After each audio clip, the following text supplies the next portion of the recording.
Hey there, and welcome to another trip report. It's 11 a.m. right now, and today I'm making the short hop across the English Channel with EasyJet, from London's Luton Airport to Paris Charles de Gaulle. Luton Airport is located approximately 45 kilometers north of central London, and using transit it's easily accessible by train, but is also served by bus. The airport itself consists of one terminal building and is a focus airport for airlines like Ryanair, Wizz Air, and EasyJet.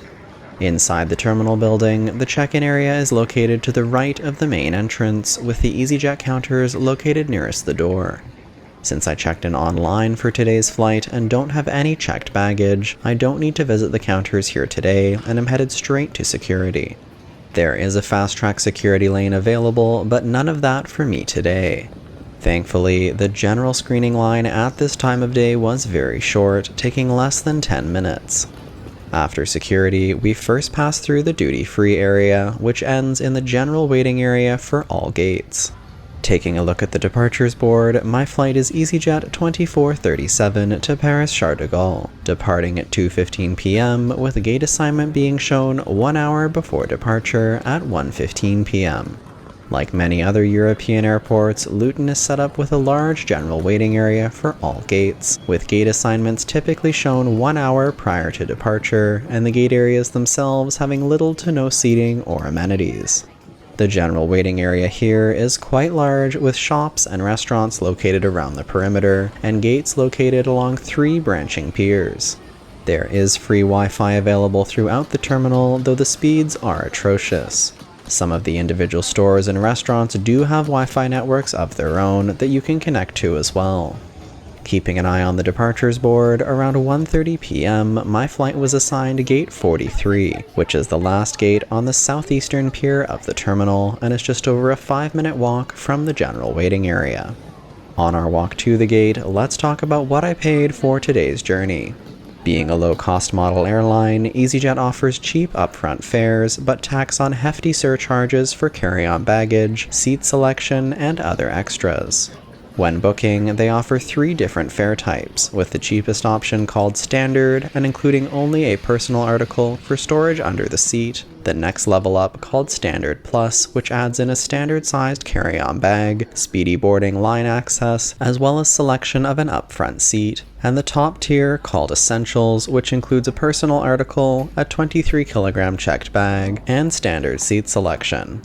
For today's flight, the base standard fare cost £17, and I opted for the Standard Plus fare for an additional £35, totaling £52 for today's trip.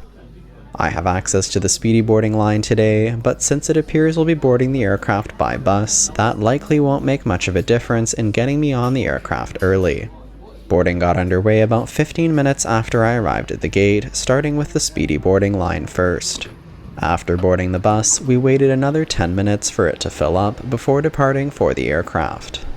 There were carry-on baggage sizers located around the gate area, but none were used today during the boarding process. Carry-on and personal articles are also limited to a maximum weight of 15 kilograms each, but I didn't see any weighing scales used during boarding either.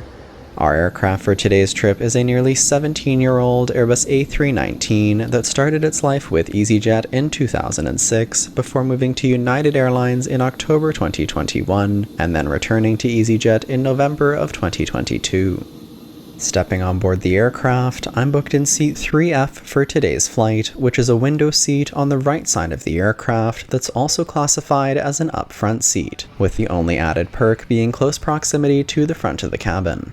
Rows 2, 3, and 4 on this aircraft are designated as upfront seats, and purchasing one of these seats also comes with access to the speedy boarding line and includes a standard-sized carry-on bag. EasyJet uses an all-economy configuration across all of their aircraft, with their A319 in a 3-3 layout, fitting 156 seats across 26 rows. Standard and upfront seats feature 29 inches of pitch and a width of 18 inches, while rows 1, 10, and 11 are emergency exit rows and designated as extra legroom seats. Even with only 29 inches of pitch, I fit comfortably into these seats at my height of 5'10", with extra legroom to spare for my knees. In terms of carry-on baggage storage, my backpack, which I brought on board as my personal article, fits easily under the seat in front, and my standard-sized carry-on bag was stowed in the overhead bins. The seats themselves are quite basic, with no protruding headrest and a very simple fabric cover. I was surprised to see, however, that the seats on this aircraft do have recline capability, with the button for the recline located on the right armrest of my seat.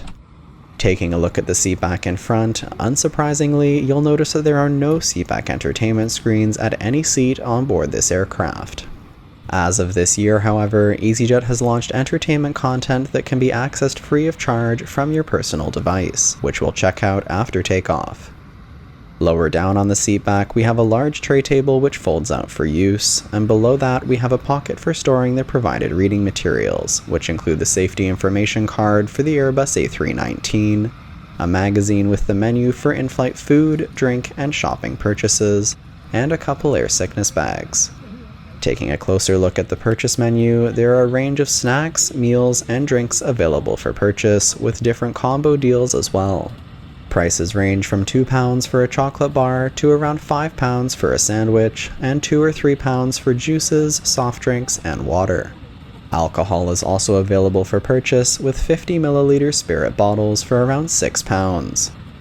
Taking a look at the overhead panel above the seat, here we have personal reading lights for each seat, as well as personal air conditioning vents and an attendant call button for the row.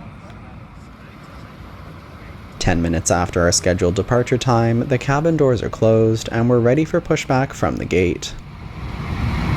Safety procedures. The safety card found in your seat pockets contains important information about exit routes, oxygen masks, life jackets and the brace position that you must be removed before putting on your oxygen mask.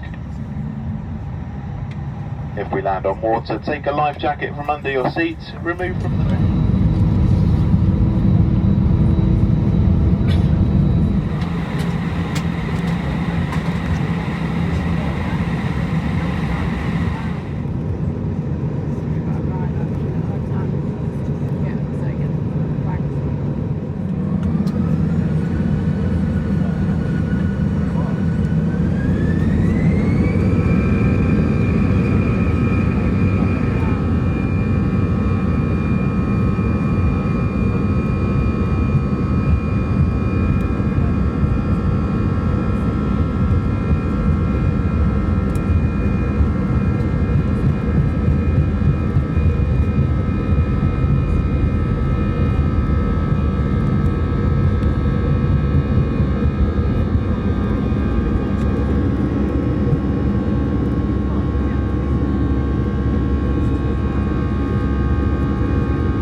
Climbing away from Luton Airport and through the thin, low cloud layer into the blue skies above, I'm making use of the pull-down window shades on the A319 windows to block out that bright sun. Just 9 minutes after takeoff, the crew are beginning their aisle service for today's flight, with drinks and food available from the purchase menu. There are no complimentary offerings of any kind on this flight. Pulling out my laptop to get some work done, it's definitely a bit tight trying to use a large laptop in these seats. As mentioned before takeoff, this year EasyJet launched a personal device entertainment offering, which you can connect to using the EasyJet onboard Wi-Fi network. It appears this is a closed-loop network that only allows you to access the entertainment service, with no option to purchase packages for other browsing. Once connected to the EasyJet onboard network, you go to onboard.easyjet.com in your browser, which brings you to the entertainment portal. Here you can view the selection of food, drink, and shopping items available for purchase. You can view the flight tracker application with a fairly basic view of where the aircraft is and some limited flight information. And finally, you can access a small selection of games to help pass the time. You can also join the network from your phone and use the QR code on your seat back to reach the entertainment portal. Overall, though it's a basic service, I'm really impressed that they're offering it, especially as a low-cost airline.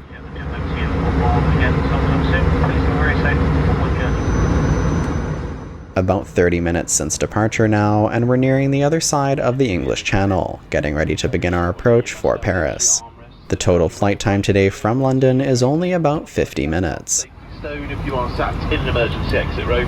These are. Our approach into Charles de Gaulle today is from the west, giving us some great views of the city centre off the right side of the aircraft.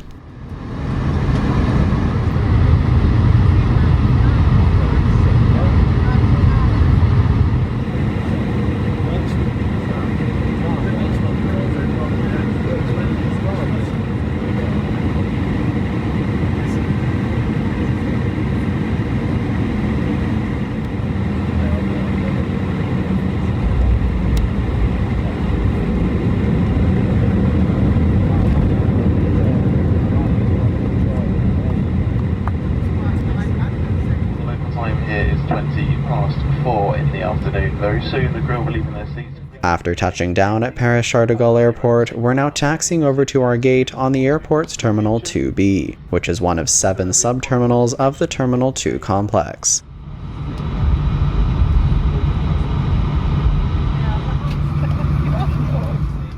After we pulled into the gate, one of the flight attendants offered me a look inside the cockpit, which I was happy to accept.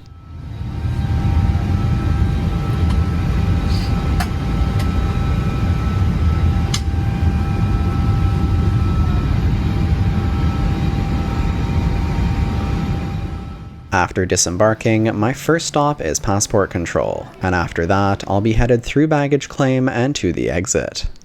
Thanks for joining me for today's trip, and I hope you enjoyed it. This was my first time flying EasyJet, and I have to say, overall, I was really impressed, especially given the price I paid for today's journey. Luton Airport was easy to navigate, and the flight itself was on time, with an as-to-be-expected, rather limited set of onboard amenities, though I was really impressed that they do offer some form of entertainment.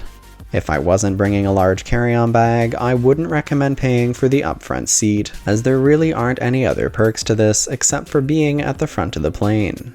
In my case today, however, it was only a couple extra pounds on top of the cost of a carry-on. On the whole, this was an easy and pain-free low-cost airline experience.